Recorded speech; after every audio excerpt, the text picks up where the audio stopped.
Imaginez un instant, pour avoir de meilleurs résultats avec une IA, genre ChatGPT, le cofondateur de Google, Sergey Brin, il suggère un truc assez fou. Les menacer. On va creuser ça aujourd'hui. Bienvenue, on plonge aujourd'hui dans les stratégies, parfois vraiment étonnantes, pour parler aux intelligences artificielles. On s'est basé sur pas mal de discussions sur le prompt engineering, mais aussi sur des analyses des commentaires de Sergey Brin, et même des études sur notre tendance un peu curieuse à être poli avec les machines. L'objectif, c'est de décrypter un peu tout ça, comprendre ce qui marche, pourquoi ça marche, et surtout ce que ça dit de notre relation avec l'IA, qui est toute neuve finalement. Alors, revenons sur cette idée de menace. Sergey Brin a donc lâché ça dans un podcast. Oui, l'interview All In, c'est ça? Exactement. Il disait que tous les modèles, pas seulement Google, ont tendance à mieux se comporter si on les menace. Carrément. Il a même évoqué des trucs comme des menaces physiques ou de kidnapping. Oui, c'est assez frappant comme propos. C'est connu dans le milieu apparemment, mais on n'en parle pas trop. Oui, c'est ça. Alors, l'explication la plus rationnelle, on va dire, c'est évidemment pas que l'IA ait peur. Elle n'a pas d'émotion, pas de conscience. Bien sûr. Ce serait plutôt lié à son entraînement. Ces IA, elles apprennent sur des quantités énormes de textes écrits par des humains. Et dans nos conversations, à nous humains, un ton menaçant ou très urgent, ça signale souvent qu'on attend une réponse très précise, très directe, sans détour. Ah d'accord. Donc l'IA, elle ferait juste que reproduire ce schéma, ce pattern textuel qu'elle a associé à un certain type de réponse attendue. Ce serait juste une sorte de mimétisme statistique, alors pas une vraie réaction. C'est l'hypothèse la plus solide, oui. D'ailleurs, les retours des utilisateurs sur cette technique sont assez mitigés. Ah bon? Oui. Certains voient une petite amélioration, mais temporaire. Et d'autres rapportent que ça peut aussi, au contraire, augmenter le nombre d'erreurs ou d'hallucinations. Les fameuses hallucinations, oui. Quand l'IA se met à inventer. Exactement. Donc, ce n'est pas une recette miracle, loin de là. C'est intéressant parce que ça contraste beaucoup avec d'autres études, non? Celles qui montrent qu'on a tendance, nous, à être plutôt polis avec les IA. Tout à fait. Il y a une enquête qui montrait que 60% des gens trouvent ça plus agréable d'être poli. Oui. Et presque la moitié, 45%, pensent même que dire s'il te plaît ou merci, ça améliore les réponses. C'est vrai, cette tendance existe. C'est un réflexe assez humain, finalement.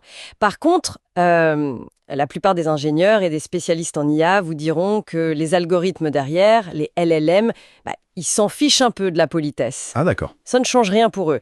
Un guide de prompt engineering assez récent, basé sur une étude de 2023, le dit même très clairement, pas besoin d'être poli, aller droit au but. Carrément. Oui. Et même, la politesse, ça pourrait ajouter du bruit inutile dans l'instruction. Ça la rend moins directe, moins efficace potentiellement. D'accord. Bon, alors si on oublie les extrêmes, ni menaces, ni courbettes, qu'est-ce qui marche vraiment bien pour avoir des réponses de qualité? Alors, le maître mot, c'est vraiment clarté et précision.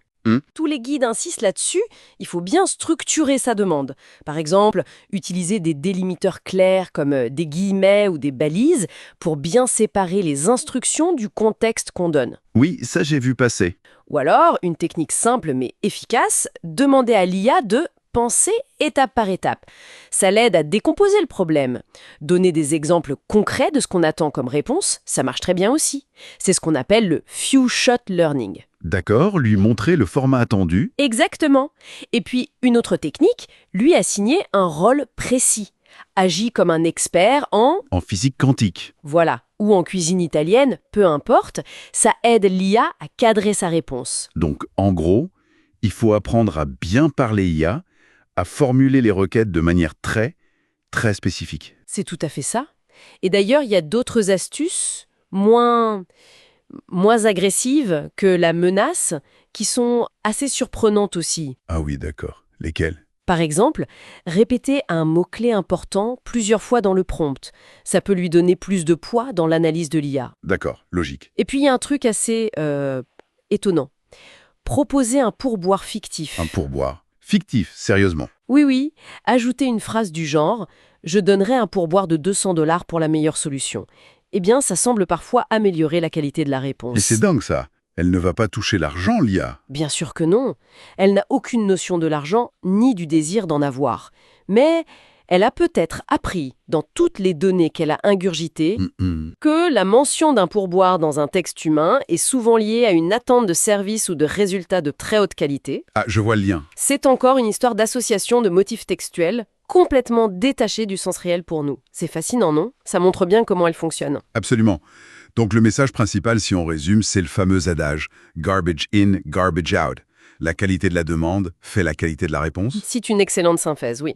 Il faut apprendre à bien prompter, c'est une nouvelle compétence en quelque sorte. Et au-delà de l'efficacité purement technique. Oui, justement, ces différentes approches, la menace, la politesse, le pourboire imaginaire, ça soulève aussi une question intéressante sur notre propre rapport à ces outils, sans forcément porter de jugement moral, hein. Mais on peut se demander, est-ce que le fait de parler comme ça à des machines, même si elles sont inertes, ça ne risque pas à terme d'influencer nos propres interactions entre humains ? C'est une question pertinente, en effet. La question n'est pas juste qu'est-ce qui marche le mieux techniquement, mais aussi quel type de relation on veut construire avec ces IA.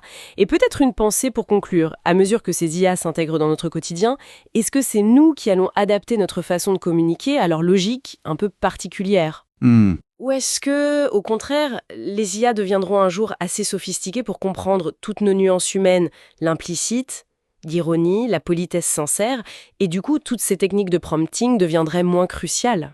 C'est une excellente question pour l'avenir. Ça donne vraiment matière à réflexion. Voilà, c'était le podcast de Philippe. Si cette analyse vous a plu, si ça vous a intéressé, n'hésitez pas à nous aider à atteindre notre objectif. 1000 abonnés. Abonnez-vous. Merci beaucoup de nous avoir écoutés et à très bientôt.